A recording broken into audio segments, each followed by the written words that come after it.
Kelly Kelly Show every Monday starting at 5 p.m. They need to feel worthy.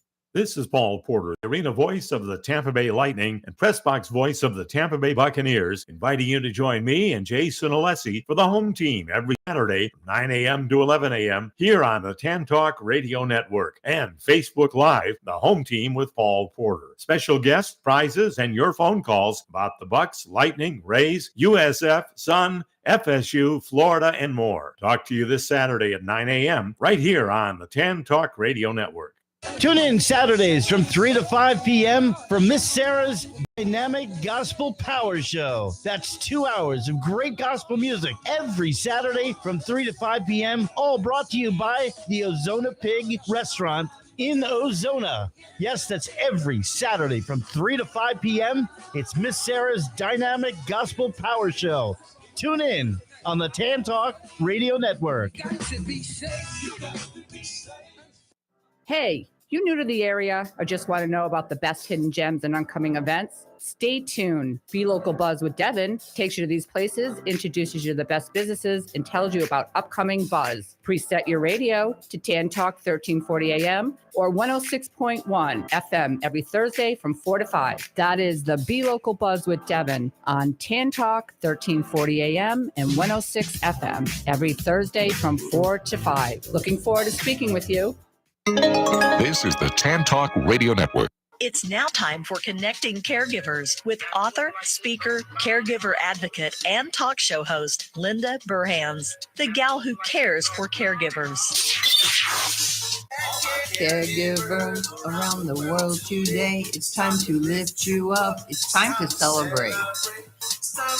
Good afternoon and welcome to Connecting Caregivers with me, Linda Burhans, the gal who cares for the caregivers with love, laughter, and lessons learned. And then we have Mr. Ed on the board today. How you doing, Ed? Doing all right. It was lovely this morning. There was a nice little breeze out there. Yeah. Get back to me when it's around 60. Okay. Yeah, well, we're not talking to you for the whole year. And with me is my best friend, my co-host, and my sidekick, not sidekick, Lynn Thornley. I thought it was beautiful today. Yes, I think it was very beautiful today. I went walking late. I usually go at like 5:30. No, 8 o'clock. I was out there. Oh, nice. Didn't get sweaty. I had to talk to people, though, so I'm starting to go in the morning again. Everybody wants to chat. You're out walking. You want to get it done. What you need to do is get you some of those earbuds in there. Just don't play anything. They'll see them and then they won't talk to you. Oh, that's true. Not in my neighborhood. Me either. In my neighborhood, they'd come and pull them out. I listen to Audible books when I'm walking Charlie, and they just keep talking. I'm like, wait, let me stop. Wait, let me shut it off. Yeah, well. Whatever. It could be a lot worse problems. Could be. I think we can deal with it. I didn't get attacked this week by the dogs. So. No dog attacks. That's good. Good. Oh, my God.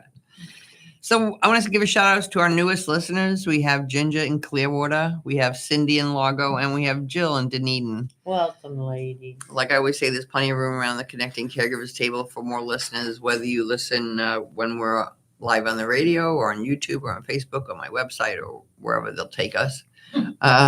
We're here just to bring you help and hope. Can give you any resources, let you know that you're not alone.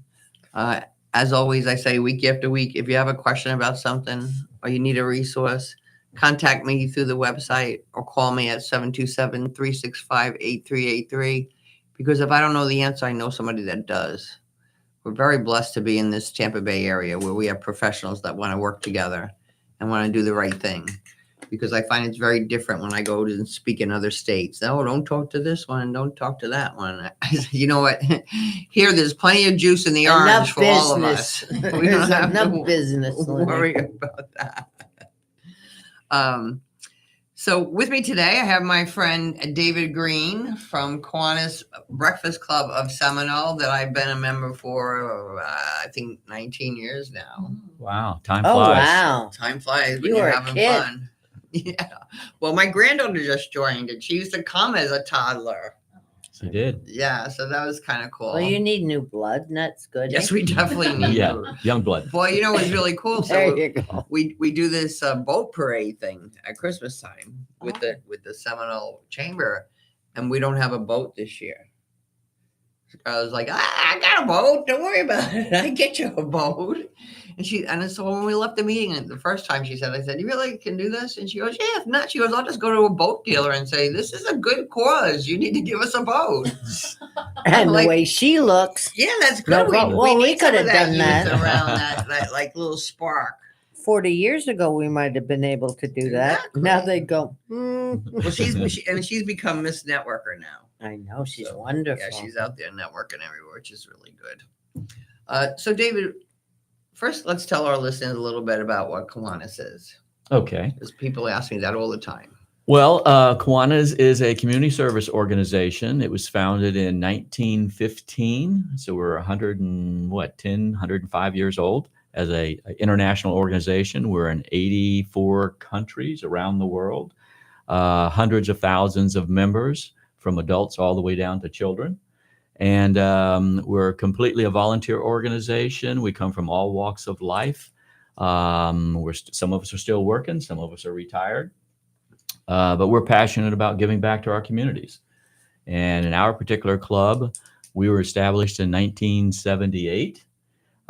We have 25 members, and always looking for new members to join us. And at 7:30 in the morning. Well, 7:30 in the morning. That's when our club meets. Now, every club, there's Kiwanis clubs all over. Just in our division 13. If you're a young professional and you have to be in the office at 9, yeah, that's a good 7:30 is perfect. Well, and that's the reason why I joined. The nature of what I was doing at the time for my entire career, there was no way I could break away for lunch. And by the end of the day, I was too exhausted and just wanted to go home. Right. And I can tell you, on a Tuesday morning at 7:30, it really jump starts my day. Whereas everybody else is showing up for work, visiting a water cooler, getting their first cup of coffee. I've already had 2 hours worth of dialogue, a lot of thought-provoking conversation, some spirited guest speakers. I'm ready for my day. So Tuesday was the perfect time for me. I like it too. Yeah. But yeah, you just see how it can work out. There are some Kiwanis groups that meet virtually. Yes, and we've introduced that. You know, we have that. We do both now. We do both. So we're kind of like a hybrid club. You can be there in person at 7:30 in the morning. We have a couple of members who are employed at the University of Tampa. So they're in their office at the University of Tampa, or they're driving to their offices, and they're able to dial in and listen to our meetings and what goes on and contribute via phone. Perfect. So it works. It's the fabulous technology we have today. It is. Absolutely. It really is. So our main purpose is to help children. Yes. But we got involved in a project 10 years ago, is it now? It'll be 11 years. Okay. Called the Field of Honor. Yes. Which is very close to my heart. So tell our listeners a little bit about the Field of Honor. Well, the Field of Honor. How it came about. It's just a great story. Okay. So in 2015, we established our very first Field of Honor flag project. And this particular flag project is there to honor U.S. military veterans, past and present. How it came about, I mean, quick story. We had 2 members in our club. They were on vacation with her parents. He's a World War II veteran. They happened to be traveling through a small town, Huntington, New York. And all of a sudden, they came to one of those center squares where the courthouse is, and it was ringed in flags. So he yelled, "Stop the car. I've got to see what this is about." So they got out, meandered through the flags, and found out it was the Kiwanis Club of Huntington that was sponsoring and established this Field of Honor. So he turns to his daughter, Chris, and says, "Chris, you're a member of the Kiwanis Club. You know, when you go back to Florida, why aren't you doing something like this?" That's really how the idea comes. Wow. Yeah. And so she came back, we talked about it, and we think, we don't know, we don't have any land. Where would we do it? Where would we put the flags? And it was just kind of serendipitous as far as the timing. Our mayor, Leslie Waters, in Seminole at that time, wanted the city of Seminole to become a red, white, and blue community, have that label. And so Chris happened to make a call to the mayor that particular week and said, "Hey, we have a conceptual idea, but we kind of need your help. We're thinking, we see you have that front lawn out there. If we came up with some flags to honor veterans, would you be agreeable to this?" And she pounced on it. She said, "Oh my God, this is exactly, I was trying to brainstorm what we could do to kind of kick this off with this concept." And so she welcomed us to do that. Now we had to do a pitch to the city council, and the city council, with a few more presentations and meetings, said, "Sure, let's do a Field of Honor to honor veterans."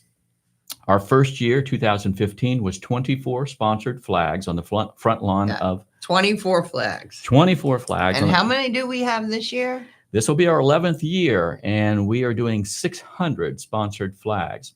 That little bit of piece of ground in front of City Hall, we outgrew that the second year with 177 flags. Then we were trying to figure out what are we going to do next. Went next door to the U.S. Post Office Service. They have a lot of veterans who work for the U.S. Postal Service. Pitched the opportunity to expand, and they said, why, absolutely. We've seen what you have next door. We'd love to have you in front of the post office. 3 years later, or actually 4 years later, we maxed out all of the lawn in front of the U.S. Post Office Service with 353 flags. So now we're in a quandary. What are we going to do? We see some property across the street, and it just happens to be St. Pete Seminole College. Now, obviously, we're mindful of property. We don't put flags under trees. Yeah. They have to be lit at night. Yeah. So we're very selective in where we put these flags. But there was a perfect parcel of land, and so the provost invited us to come across. And so 2 years ago, we planted 100 flags over there with the capacity to grow another 200 beyond that. So at the moment, we're at 600 flags. We did 600 last year. And we're it's just for the month of November. Strictly for the month of November. Our flags this year are going to go up on Saturday, November 1st. Historically, we've put them up for 30 days. We put them up on the 1st of November, and they come down on December 1st. We just had an epiphany. We were talking about this. We rely on our volunteers to come out and give us a hand. And, the way the calendar rolls, these flags are sometimes having to go up midweek, a Wednesday, a Tuesday morning, a Monday morning. You lose a lot of volunteers that way. Yeah. People have commitments. So it was suggested that we do the first Saturday in November going forward, and they will come down on the first Saturday in December. Oh, perfect. So this year, Saturday just happens to fall on November 1st. So that's when they're going to go up, and they will come down on Saturday, December 6th. The flags are going to go up. We install them at 9 a.m. in the morning. We ask for any volunteers that are coming out to come out at approximately 8:30 in the morning. We've had 11 years of practice, or 10 years of practice of doing this. So if you want to see a very impressive cool operation, it is. Come see us put up these flags. Yeah. It's an assembly line process, multiple tables. If you come, and thanks to our volunteers and thanks to Duke Energy. Oh, yes. We need ambient lighting for all these flags. Yes. They've been very, very helpful to us. Yeah, we would not be able to expand to the level that we have if we didn't have Duke Energy joining us as a partner. Over these many years, they ended up installing 3 30-foot poles with commercial LED tandem lighting that comes on from dusk to dawn. So therefore, we maintain proper flag etiquette as far as flying the flags at night. And back to volunteers, like I said, they come out at 8:30 in the morning. We'll do a walkthrough, and promptly at 9 a.m. on November 1st, we start installing the flags. Last year, with 71 volunteers, we put up 600 flags in just under 2 hours. Wow. It's a process. Yeah. Not only are they going up, but they're going up alphabetically. I know. From A to Z. Yeah. And Linda's been there. She's with a clipboard in hand. We have 2 other people with clipboards in hand, and we are very rigid about keeping these in alphabetical order. One of the reasons for doing that is because when you come out to want to see your flag, you need to be able to find it. Yeah. So we actually have little metal stakes, alpha with letters on ABCs. them, A through Z, and we spike them in those various groups. So if you get to the section of A's and the last name of the veteran is Andrew, you'll be able to find your flag in that group. The other thing about these flags, we say about sponsoring a flag. You're sponsoring a flag, but we print a military style streamer. These are 3 inches by 24 inches long. They're vinyl, they're weatherproof.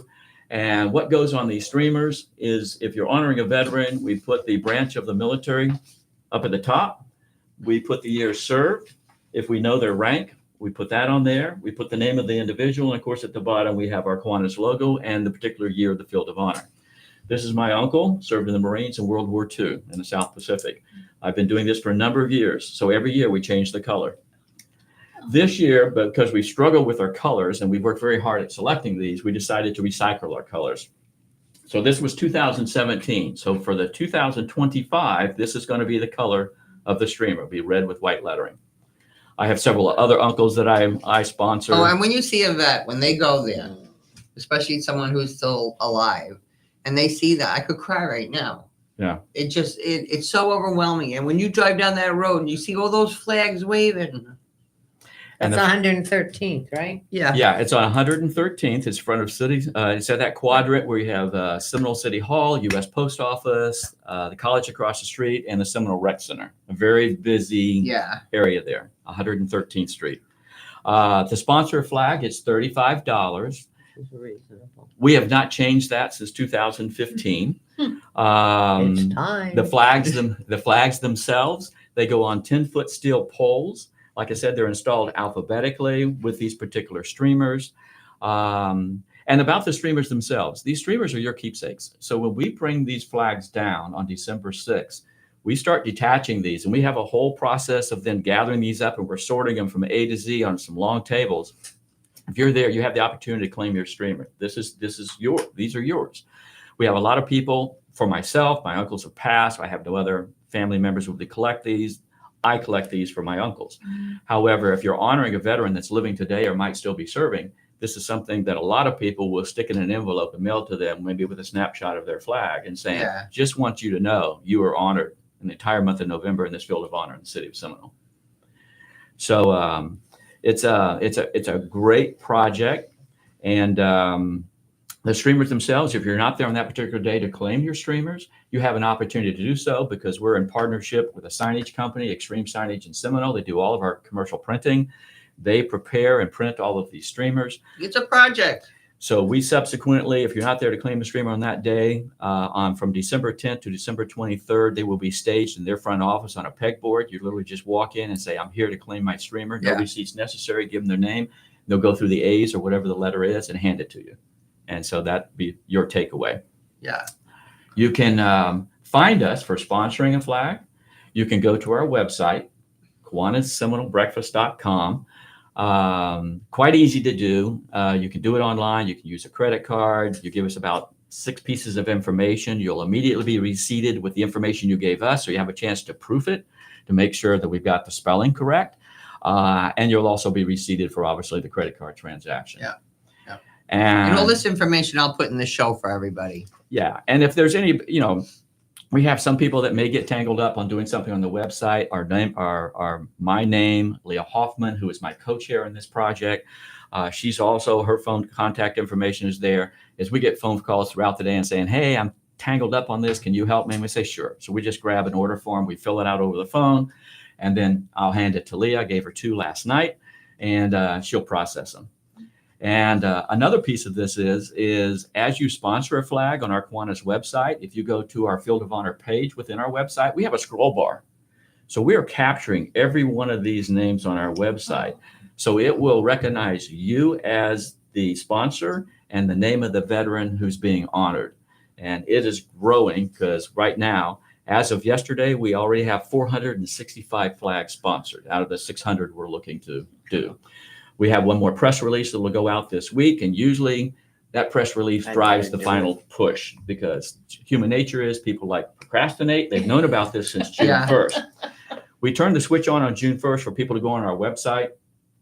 There are a lot of people who are calling us in March wanting to know when we turn the switch on because they've been with us since 2015 and they don't want to miss out because in the early stages, we actually had to turn people away because when we were at 177 at Seminole City Hall back then, we couldn't go any further. We were done.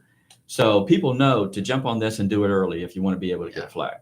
And let's talk about the ceremony too. Yes. So this will be the 9th year of a Field of Honor ceremony. We do a 1-hour ceremony. It's open to the public. It is going to be on Wednesday, November 5th, and it's from 10 to 11 a.m. Okay. This ceremony, like I said, we've been doing it for this will be our 9th year. We have great speakers. We've had speakers from Central Command Tampa as a keynote speaker or Southern Command. This year, we have David McCown.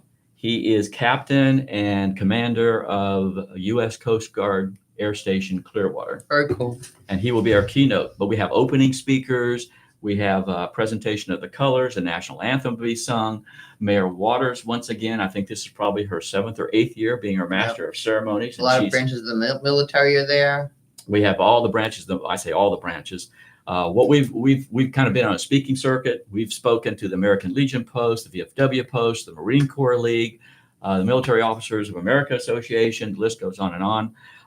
They participate in the Field of Honor, but what we do is we offer them the opportunity to come before the ceremony. We set up the tables. We have the table covers, all the chairs waiting for them. And they can come and talk about and promote their organization. Yeah. So we will have this year, again, we'll have 3 American Legion posts, 2 VFW posts. I think we'll have the Purple Heart Society. I know we'll have the Marine Corps League. And we give them a separate section for their post. It's also in alphabetical order, but it's for their post. So they don't have to go looking, all over the place for everything. Yeah, that's something that they have asked us to consider to do. And so we have been able to accommodate. So we'll group. I think American Legion Post 273 in Madeira Beach. That's a big one. That's a huge post. I think they're sponsoring 35 flags. Yeah. And so when we have a group of 10 or more from these different groups, then we will group them within their organization, and we have a special signage. Other than just a letter, we have a signage saying this is American Legion Post 273, for example, so they can go directly to their group of flags. There's a lot of stories in this Field of Honor. The flags go back all the way back. The earliest flag represented, we have somebody from the American Daughters of American Revolution, and they're honoring a great-great-grandfather who served in the Revolutionary War. Isn't that cool? We have every war represented. We have some really horrible stories, a whole ship that was sunk in Vietnam. All that crew is being represented. I had a gentleman call me just last week, and he wanted to honor 17 individuals that served with him in Afghanistan. And I believe pretty much all of them were killed in action during his service. So anyway. Yeah, everybody's got a story. Everybody has a story. And the flags themselves, I mean, that's what's so cool when Linda was talking about coming out and seeing the flags. They are lit up, like I said, at night. And it's kind of amazing. Not that I'm out at 1 a.m., 2 a.m. on too many occasions. But if I drive that stretch of boulevard and they're lit up at night, you'll be surprised how many people are parked out there and they're looking for their veteran and just wants to spend a few solemn moments in that situation. Yeah, that would be the young people, because the rest of us are we're in bed. We're in bed. So if you want any more information also about Kiwanis, you can go to our website, which is KiwanisSeminoleBreakfast.com, or to our Facebook page. We love new members. This Saturday, tomorrow, we're doing family fun fishing at Taylor Park at 8 o'clock in the morning. So bring your kids out. They can go fishing. We bring the poles, we bring the bait, the whole deal. They give kids prizes for the biggest fish, the most fish, the whole. It's just we give fun. A photo for your first fish, a little Polaroid snapshot with the weight and your name on it. Yeah. We also give away free books because that's one of our programs too. Reading to encourage literacy. So it's reading. So thank you, my friend, for being here today. Thank you for having me. Appreciate you. Now it's time to listen to our wonderful partners, because you know the deal. If you don't hear from them, you don't hear from me. So don't go away. We'll be right back on Connecting Caregivers Radio. This is the Tan Talk Radio Network. Arden Courts is not just a place to live. It's a place to call home. Residential living combined with quality caregiving. This is the philosophy behind Arden Courts. Communities created exclusively for individuals with Alzheimer's disease and related dementia who would benefit from a safe and structured environment. For additional information about any of the unique services Arden Courts provides, call 888-478-2410 to locate a community nearest you. Inquire about our educational seminars, resource library, or support groups, or simply feel free to ask questions you may have about Alzheimer's and related dementias. At Arden Courts, we know, we understand, and we can help because memory care is all we do. Remember, call 888-478-2410 for additional information about any of the unique services Arden Courts provides. Are you getting older, or are you taking care of somebody who is? You know, getting older creates new problems you probably never imagined. One of the big ones is, how do you pay for care? Care in your home, care in an assisted living facility, or care in a nursing home. Did you know that nursing home care in our community can cost up to $12,000 per month? For the last 33 years, our office has helped families access benefits, including Medicaid, VA, and PACE, to help pay for the cost of long-term care. Regardless of what your assets are or what your income is, you can qualify for these benefits. Proper planning and guidance are absolutely necessary to avoid being wiped out. Let us help. If you are in care or heading in that direction, we can help solve that problem. Take action now to obtain benefits to pay for the cost of care. Here are the 4 things that you need to do. 1, get a new power of attorney. Your old one probably isn't good enough. Get a healthcare surrogate and a living will.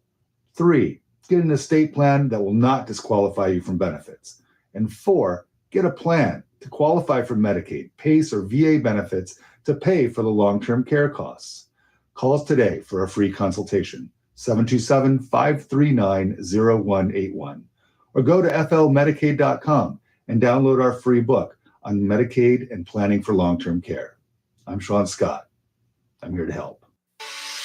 Guaranteed to make you laugh through your tears, Linda Burhan's book, Good Night and God Bless, is filled with humor and heartfelt inspiration to aid anyone facing the challenge of caring for a loved one at the end of life. Her story offers hope for human strength and understanding of weaknesses during a difficult time. Life doesn't normally prepare us to become a loved one's caregiver. When it happens, it's usually sudden. A diagnosis of an illness, age-related frailty, dementia, and life suddenly is anything but normal. And because we don't even know what we don't know, where do we turn to for help or guidance? In Connecting Caregivers, Answers to the Questions You Didn't Know You Needed to Ask, Linda offers information, education, and inspiration from her own experience and from experts whose advice, practical tools, and personal stories will empower and guide you. Make sure to add these inspiring books to your collection today. Available on Amazon.com.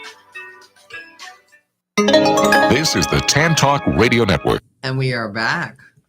And my second guest today, my dear friend Christine Hamacher from SAGES Theater, Christine and I have known each other a long time now. Yes. Time flies. What a blessing when we first met and all the things that we get to do together now. Yeah, it's so exciting. Yes. It's so exciting.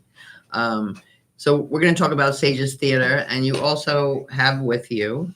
I have Bobbi Hynes, who is starring in our play that debuts actually tomorrow in Dunedin called Memory Lane. Okay. And she plays the character of Liz, who is somewhat fashioned after you. Mm-hmm. Oh, Liz, I'm sorry. Well,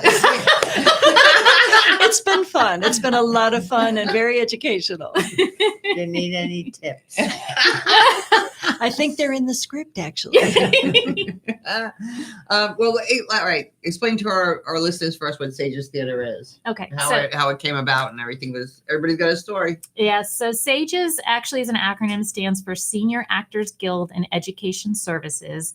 And it was started as an LLC by Linda Goldman at her temple because she wanted to write a play that actually reflected on the lives that she and her peers were living. She organized a group of folks to go to community theater, and every time they went, they would see someone their age on stage, either in a stereotypical role as an old person, made fun of, and certainly nothing about the different journeys that they've taken, the challenges they face, and the resiliency of seniors. And so she decided to write a play. And it was called Grandma Goes Off Her Rocker. And it was really cute. And it was very well received. So for the next couple of years, she wrote a few more plays. Now, Linda's retired from the post office, accounting, bookkeeping. Okay. So she knew nothing about writing a play, and she took a course and she taught herself. And, she just really has a knack for this. Yeah, I love her. And so I met her in 2017 after a couple of years of her doing a couple of plays. And at the time, I was running the Fall Prevention Coalition in Pinellas and Pasco County. You and I were working together. Yeah. And I said, you need to write a play about fall prevention. This is how people will pay attention. They'll see things happening on stage. It can be a memory of what they saw on stage rather than a memory of what happened to them. And so she did. And so in 2018, we debuted Denying Gravity, our signature play about fall prevention. And I love that because when you're in the audience there, you watch girlfriends sitting next to each other. Whatever. But it brings that information out there and that awareness that maybe your kids told you 5 times about those throw rugs. but you're not doing nothing. But then you see it in a play or something, and you hear a whole bunch of other people. It's powerful. It is powerful. Theater is actually one of the, if not the best way to stir memories. And so right there with music, or right ahead of music. And so theater, we knew that was going to be powerful, and putting the stories on stage that were real stories that had really happened, and in front of audiences that were hundreds of seniors, hundreds of in a peer group in a city, and then seeing those collective reactions, definitely presented and became a model for us. And so in 2018, as you know, I lost my daughter. Yes. And she was a beautiful girl. She was, and she was a thespian and loved theater. And she told me to quit my job and just work with Linda with SAGES. So I did. I quit my job, and we became a nonprofit in 2019 and decided to dedicate ourselves to writing more plays with purpose. And so the next one was Phony Baloney. And then the next one after that was Dealmaker. And now we are on Memory Lane, and we'll be debuting a new one at the end of the year. So every year or two, Linda writes a new one, and she and I co-wrote this one. But we like to involve people in their stories, and she'll listen to everything. She'll even listen to your show and hear stories, and that might end up in a script. You never know. Certainly your conversations have. And so these plays are meant to educate, but also to have a lot of fun. I mean, we realize, listen, we're on this earth to age. This is a point. Okay. So we need to be prepared, and we need to know what we can do to empower others so that they can absolutely age in a safe way. So we want to increase safety. Start those conversations. That's the main thing. Yes. Nobody wants to talk about aging. Nobody wants to talk about, getting their papers in order or getting rid of their throw rugs. Yeah, and it doesn't make any sense to me, because we were really happy to be seniors in high school and seniors in college and seniors in our careers. And, there are a lot of accolades that came with that. And so that's what we're trying to do with SAGES Theater, is actually put being a senior in the spotlight again, and allow those that get involved with us to, help inspire their peers to do things that maybe they've been putting off. Yeah. Yeah. And plus, at all your shows too, you have different people that support you, that bring resources to the community. Yes. That bring resources to your audience. Nobody pays to come see the show. No, that's why we became a nonprofit, because we want the shows to always be free to everyone in the public to come and attend. There's absolutely no obstacle. And we have our sponsors, our community partners that have tables with resources out on the topics at hand. And also, we include more when we can. So for this one coming up, Memory Lane, we're going to have a whole separate table that just has a bunch of support for caregivers. So that was perfect for you to have us on today. Thank you so much.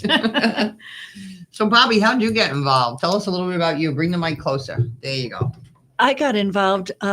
I'm an ambassador currently for Seniors in Service of Tampa Bay, and I work in Pasco County with Ann Wilkinson. And she had said to me, "You need to come to the Tampa Bay, the food program in Tampa Bay, Feeding Tampa Bay. Thank you, Feeding Tampa Bay."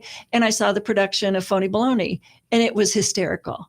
And what I loved about it was it took a topic that was very important, that a lot of people are kind of embarrassed about if they've had a phone scam that they've fallen victim to, and they made it very approachable, very understandable. And I think for me, it helped me lock in some of the things to watch out for. And if it did that for me, I'm sure it did it for others. Right. And I was been an actress most of my adult life, and I actually taught English and theater many years ago in the public school system, and back in Illinois, where we're from. And it's been 16 years since I've been on a stage. And my husband and I were talking, and he said, "You need to audition for the show." I said, "Oh, I don't know." He's like, No, you really need to go." I think he just wanted me out of the house, actually. However, I did go, and I auditioned with the intent of just kind of getting my feet wet again in the audition process, because it's, something you got to kind of get back on the bicycle and ride again. I got cast.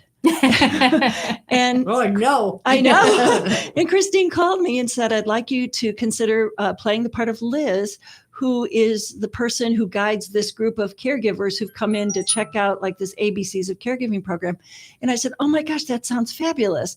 I didn't realize there are so many lines and so much script. And after 16 years, you gotta kind of dust off the cobwebs in that part of the brain and use it again. And it's been delightful. I've absolutely loved it. The people that are in the cast are charming and lovely and funny. Yeah. And everybody works hard. And Christine is the most gracious director I've ever had. And very, very kind. No and, floggings, right? No, she's super gracious about everything. And so it's really been delightful. It's been a wonderful process. I love what we're representing. Yeah. I love that as a senior myself, I keep thinking I'm a young senior, but as a senior myself and as somebody who's been in education all my life, when you're a teacher, you kind of never leave that. Right. You just find ways to use your skills in different aspects. And as a somebody who's been a teacher, a lifelong teacher, this show teaches so much. Yeah. And it does it in a beautiful, heartwarming way. And it makes it possible for people who don't want to talk about dementia, that ugly word. It gives you a platform to then go home and say, hey, what'd you think about that show we saw? Yeah. What resonated with you? Your mom's been having some issues and you guys have talked about taking the keys away because of it. Where are you at with that? I mean, a lot of conversations can happen. And Christine and I were talking the other day. She was helping me with my lines because there are copious amounts of them. And she was helping me with them. And I said, this is fundational. This is like fun and education together. So it's a foundational kind of approach to helping people understand these very important topics that sometimes we're afraid to talk about. Yeah. I love just having the conversation. Oh, yeah.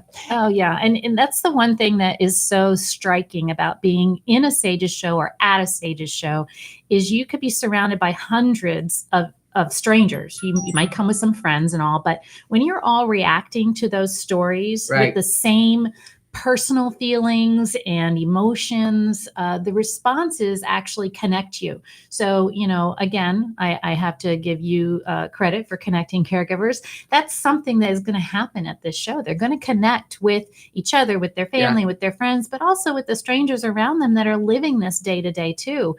They're not alone. They're not alone. And that's a very important line in the play as well. Yeah. But yes, there's just so much about what Memory Lane can offer. It really is set in this setting of kind of like a training. And Liz is meeting all of these folks for the first time, and the audience is part of the group. So it's really cool to see each character kind of tell their story as they would for the first time, and then come back to, well, what are some tips that might come out of that, and how can my experience help your experience? And so it's very powerful. It's a personal subject for both Linda and I. We both have lived this with our mothers, so and we're all in it together. That's for sure. We are. So all right. So tomorrow you're at. Tomorrow we're at Meese Life Auditorium. That's in Dunedin. That's a special show that is for Dunedin residents. The city of Dunedin gave us a grant for that. So we are, I believe, at capacity for the Dunedin show. Okay. But then we have 3 more. Okay. So we will be at Central Park Performing Arts Center on Saturday, October 11th. All of our shows are 2 to 3:30. And we encourage you to get there before 1:30 to get a seat, get parking, and also be a part of the singing before the show.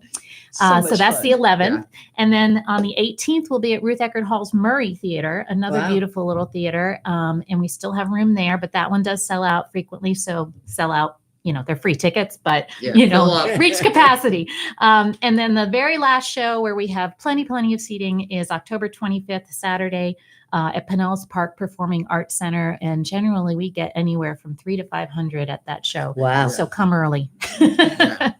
Okay. So somebody's listening to this and they say, I want to do a show by me in Pennsylvania. Yes. Oh, I'm so Let's talk excited about that you said that. So this year we actually have play kits out around the country, but also locally. And we have the signature play, Denying Gravity. Next year we'll be pushing more on Phony Baloney, and then each successive play after that. So the play kits can be purchased with a nominal donation online, and that actually gives someone the licensing to either show the video of our group performing the play, or do a staged reading, or do the full production. And we had 2 local productions here just last week. Oh, what fun. Oh my gosh, I can't tell you how exciting it is to see a group of seniors I don't know, I'm not working with, I didn't direct, and they put on the show and they love it and they feel so proud, and the audience responds to them the same as our audiences respond to us, whether they're holding the script in hand or not.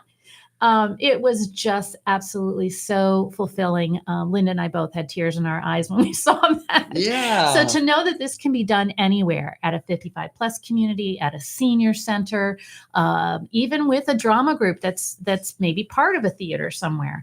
But these are all meant to be public service shows and for you to collaborate with your community partners that support that topic and to make it free. So we have all the guidelines for how we've done that here so people can duplicate it elsewhere. Yeah, that's such a fantastic thing that they can do that, because the more education we can get out there in a fun way. Yes. You know, I'm into that. Go ahead. Yes. I told Christine, I think it's like a little division of Samuel French in that she's got these kids going out around the country, and they were on the Kelly Clarkson show last year. Yeah. We went to New York for that. And there was a, it was really neat because when you watch that video, that's a way to get that information out to more people too. You mentioned the 55 plus communities. Mm-hmm. So many senior living environments now have an activities director, Right. and they want to do They're looking more. for stuff. And this is the perfect venue to give them an opportunity to have their residents participate in something really important and powerful. And be together. And promote that interconnectivity. Yeah. So I have to give kudos to Michael over at Lake Seminole Square, because we're talking about Seminole today, right? And he is the activities director there, and he put on the full production. His actors memorized the lines, costumes, sets, the whole thing. It just gave us chills, you know. But then, you know, we also have communities like Mies Life that did it, and Dunedin, and they did it as a staged reading, very simple set, you know, and costumes and such. But for those activity directors that are saying, I can't take on another project, I can't do another thing, what Mies Life did is they put it in the hands of their residents, and they ended up creating a drama group that they now call Drama Llamas. And they are going to do more plays with purpose, as well as other shows there at their community and on their lovely stage. And that's what we want. We want the residents, we want the people who live there to see themselves on stage, to support each other doing this. It's not meant to be more work for a single person on staff. Well, and you know what the thing is too, like with just like the shows here, it gets some seniors just out of the house. Mm-hmm. Like, come see the show with me. It's free. What the heck? It's, you know, let's go. And I think that's another important thing. You know, we're all aging. Mm-hmm. Let's try to make the best we can of it. You know, none of us are getting out alive, you know, but let's like make the best we can, which is what I try to do. And I try to lead by example, because. Oh, you're an awesome example. So, yeah. What else do you want to talk to our listeners about? Because if not, I got a bunch of other stuff to talk about. Well, I just think that it's important for caregivers to know that no matter how many times you've read tips, or you've listened to Linda's show, or you've gone to a lecture, there's new information out there, and you're going to hear it when you have those conversations and you're open. So we hope that when you come to the play, you'll hear something new that will spark another conversation. We hope that when you try a new support group or look at a new website, that something will hit you just that way. That's certainly been my experience. I mean, you and I have known each other all these years, so I know what you've been doing, and I've listened to you and followed you and all of that. And when I got into caring more regularly for my mom, who's now going to be 91 next week, I had no idea that we had memory loss in the future. Right. So what I've been experiencing with her these past couple of years while she's been in a memory community is that understanding and that knowledge of she can recognize something's wrong. And certain parts of the day, she can actually have a conversation or ask questions where you want to actually give answers. My mom was, you know, the biggest resource for me and the biggest educator, and she did everything and could do anything. So that's where I got it from. So I feel like it's only respectful and loving for me to respond to her when I can. But I've learned from all the different trainings and the people that I've spoken to about how to do that. No. And, you know, there is no cookie cutter for this. There is no one way to respond to someone who has a form of dementia. You have to look at what they have going on. Listen to them, validate them, and then answer them where they are. Be in their reality. And then if it's really advisable to distract them with something else, the best way, and this is something you taught me early on, and I hear again and again and again, is give them a purpose. So tell them you need their help. And when you tell them you need their help, they're going to respond. Yeah. And my mom can still give me the best advice, still give me the best advice. So I'm very thankful for that. And I want people to really experience those joys in their relationships. And that's what Liz talks about too. She talks about finding joy in the journey. Even I wonder where we got that from. Even with the caregiver journey that everybody's on. And you don't know what you don't know until somebody tells you. And then you have an opportunity to learn about it in this kind of a setting where it's very non-threatening, very welcoming, very empowering. And if people walk away with their goodie bag that has all the resources in it, and Kleenex is in the goodie bag. You're going to need it for a little bit of the show because there's a couple of teary spots. But they can walk away with this goodie bag full of resources, and at their own leisure, at their own time, at their own pace, they can look through that and say, oh my goodness, there's a support group right here in Clearwater that I could go to that talks about my mom who has memory loss or dementia. I didn't know what to do. And they don't have to feel isolated or embarrassed or alone because they're not on the internet that they don't know how to use. Or which can be shady. Let's face it. The internet stuff can be kind of shady. And with AI now, you don't know what's real and what's not. And so talking to somebody in person, and, you know, Christine, you mentioned being able to connect with people and connecting with your mom still.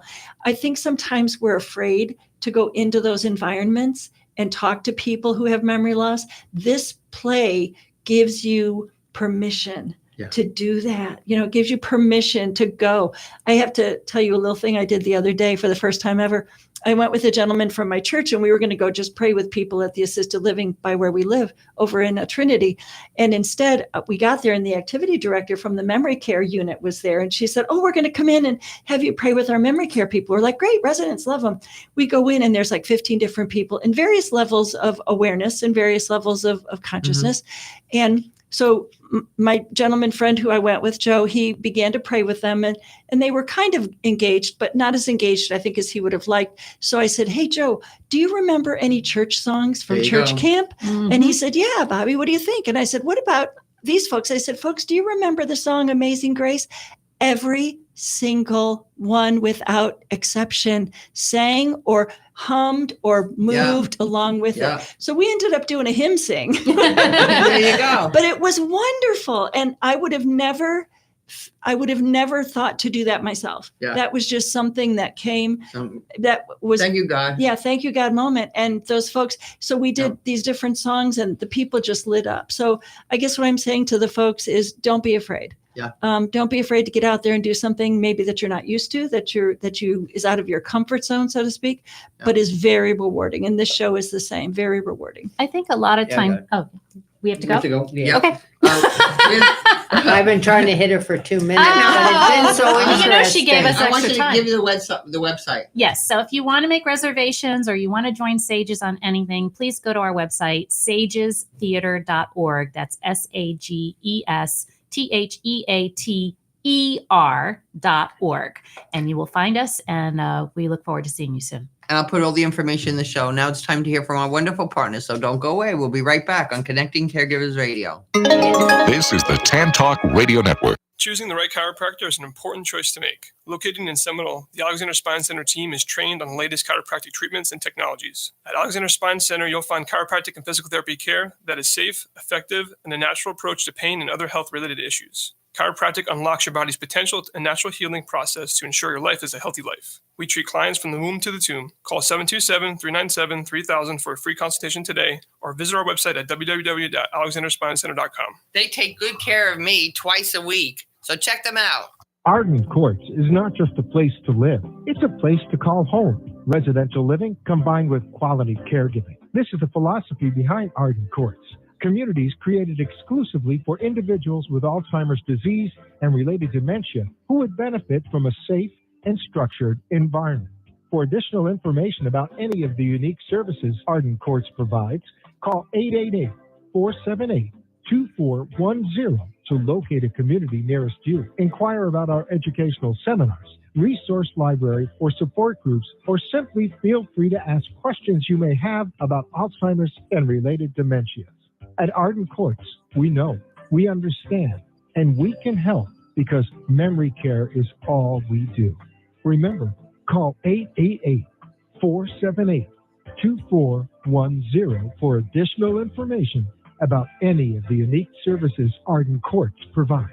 We believe the power of the human body and mind can do amazing things, and that tapping into that power, not just tricking it with a temporary disguise, is possible. Superpatch technology uses a special pattern and vibrotactile technology to help you go from feeling blah to hurrah. Now, once the Superpatch is in contact with your skin, it triggers a neutral response in the brainstem that helps you tackle your daily problems head on. Whether you're struggling with pain, balance, stress, or focus, we have a solution that might be right for you. With Superpatch's 30-day money-back guarantee, you have nothing to lose and everything to gain. Hi, this is Linda Burhans, the gal who cares for the caregivers. I started using the Liberty Patch over 3 years ago. I used to be a tripper, but since wearing the Liberty Patch, I haven't tripped once. The Liberty Patch is proven to reduce the risk of falling by up to 8 times. And as we all know, if you prevent the fall, you prevent the call. Don't wait until it's too late. Preventative solutions are the answer. Superpatch does not claim to diagnose, treat, or cure illness. Superpatch is FDA registered. To receive 25% off your first order, go to sticktoit.info. That's sticktoit.info and learn more. This is the Tan Talk Radio Network. And we're back. So we have some events coming up that I need to let you know about. And the first one is this week. This week coming up, Tuesday, October 7th. It'll be me. I'll be at Arden Courts in Largo. From balance to burnout, rediscover the joy in the journey. Caregiving isn't a matter of doing the impossible. It's a matter of redefining the possible. So come there. I'll entertain you. We'll learn some things, and we'll be very happy. So you can RSVP at 727-559-8411, and that is the 7th at 10:30 in Largo. Then we have, I'm very excited to say, I have my first big live event on October 15th at the Seminole City Parkview Room. And we have a panel of experts. We have Attorney Sean Scott. We have Voices of Hope for Aphasia. We have Arden Courts, St. Anthony's Memory Disorders. So we're going to have a panel, and I am going to be the MC. And we'll have some vendors there and some information. And then we're going to have a lovely lunch. And then you're going to meet Josie Jones. Oh, no. So I did a survey of my over 3,000 caregivers. And I said, what do you want from me? And they said, Linda, we're tired of caregiver guilt and caregiver burnout and Alzheimer's and dementia and everything. Can you just entertain us? So that's how Josie Jones came to be. So, you can go to josiejones.com. Please like her on every day. She's on Twitter and TikTok and Pinterest. And, she's a hoot. So, but I think we all need to have a laugh, no matter what it is. And it's all pretty easy kind of stuff. Then we have one more, October 23rd at Arden Courts of Seminole. Dr. Kate McCarty will be there, and it'll be partnering with dementia. So you can RSVP to 732-3711. I'm getting the axe here. We'll talk about my conference next week. Remember, God loves you all the time, and have a delicious day. Yay.